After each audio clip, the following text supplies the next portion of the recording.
बिस्मिल्लाहिर्रहमानिर्रहीम। जीअं त मां पहिरियां भी वीडियो ठाही हुयमि ऐं ही मुंहिंजी ॿी वीडियो आहे।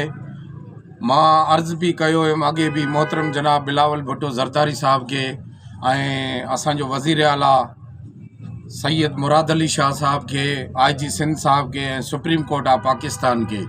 पर मां वरी भी हिकु दफ़ो ॿीहर अर्ज़ु कयां थो, पंहिंजो वज़ीर आला, असांजो वज़ीर आला तमामु सुठो वज़ीर आला आहे, वज़ीर आला मुराद अली शाह के। साईं तव्हांखे प्रेस जाथे भी अर्ज़ु करे थी त तव्हां पुलिस जी पघार वधायो, उनखे अपग्रेड कयो, त तव्हां उनखे कराची जी पुलिस जी पघार ॾसो था। कराची जी पुलिस जी पघार, SSU जी पघार ॾसो था, RRF जी पघार ॾसो था। साईं महिरबानी करे पंहिंजे वालिद साहब जी क़बर जे ख़ातिर, अब्दुल्ला शाह जी क़बर जे ख़ातिर, उन जी तव्हांखे इस्म मुबारक आहे, उन जी तव्हांखे ड्रोई आहे। महिरबानी करे तव्हां जेकाबा जी पघार चेक कयो, तव्हां खैरपुर जी पघार चेक कयो, तव्हां ज़िले लाड़काणे जी पघार चेक कयो, हेठनि ज़िलनि जी पघार चेक कयो न साईं। तव्हां RRF ऐं SSU जी पघार त प्रेस वारनि खे न ॾसो न, मीडिया वारनि खे। उन्हनि जी पघार त वधियल ई वधियल आहे साईं। तव्हां असां यकीन कयूं था तव्हांजी ॻाल्हि ते, ठीकु आहे, तव्हां असांखे अपग्रेड न कयो, पर असांजी तव्हां पघार SSU ऐं RRF जे बराबरि कयो। असांखे अपग्रेड न खपे, असां पंहिंजो हक़ घुरूं था तव्हां खां। महिरबानी कयो, सिंध पुलिस जो कुझु कयो। असांजा नंढड़ा नंढड़ा बच्चा आहिनि, असां हिते कचे में पिया आहियूं, केई हिते जवान शहीद थी विया।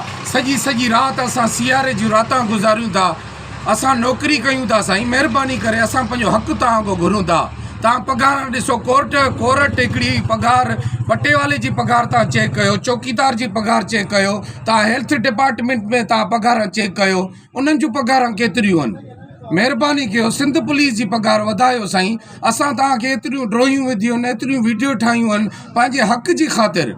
महिरबानी करे ख़ुदा खे मन, ख़ुदा जे रसूल खे मन, मदीने वारे साईं खे मन, जेको तव्हांजो मुर्शिद आहे उन खे मनो साईं। महिरबानी कयो, असांजी पघार वधायो, असांखे अपग्रेड कयो।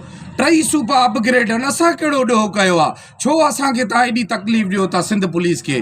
छो असांखे एॾी तकलीफ़ ॾियो था? सभिनी डिपार्टमेंट जूं पघारां वधियल आहिनि। असां हिकु पुलिस वारे खे 8-8 ॾह ॿार आहिनि, असां काॾे वञूं? जेकॾहिं तव्हां असां सां ईअं कंदो त पोइ असां ख़ुदकशियूं कयूं, पाण खे मारूं, ॿियो छा कयूं?